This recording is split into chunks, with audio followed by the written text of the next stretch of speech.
Per la crispació, una setmana després del fest d'Arizona i del debat que van suscitar als Estats Units, avui se parla sobretot, així, dels successos a Múrcia arran l'agressió el passat dissabte al conseller murcià i, per exemple, avui també l'agressió a la seu del PSPB a València. Fran Ferri, des del blog, bona nit. Molt bona nit.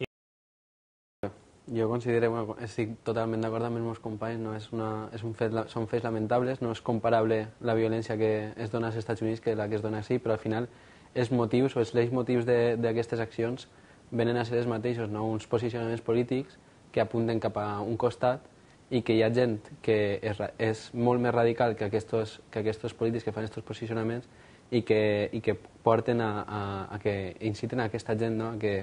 Que només es falta una espenteta per a que actuen i acaben atacant a la seu del PSPB, a la seu de Compromís a l'inici d'any, que també van trencar un cristal i van fer pintades a la seu del bloc.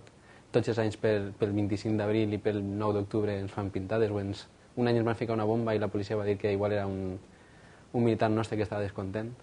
La bomba no va estallar, però podia haver estallat i podia haver causat danys personals. I jo crec que així al País Valencià el que ja també és, des de la transició, la batalla de València també va ser molt violenta. Hi havia grups d'extrema dreta que intentaven boicotejar un poc el moviment emergent nacionalista.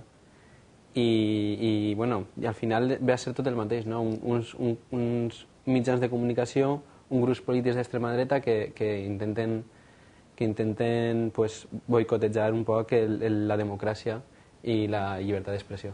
De la nostra tertúlia, a banda del que ha succeït a Múrcia, en general, hauria de rebaixar-se el nivell de crispació, Fran? Per supost. Els polítics haurien de dedicar-se no a tant a clavar-se en temes personals dels companys d'altres partits, sinó a intentar buscar solucions als problemes que tenim tots, que al final són més les coses que ens uneixen que les que ens separen, no? Com va dir Obama.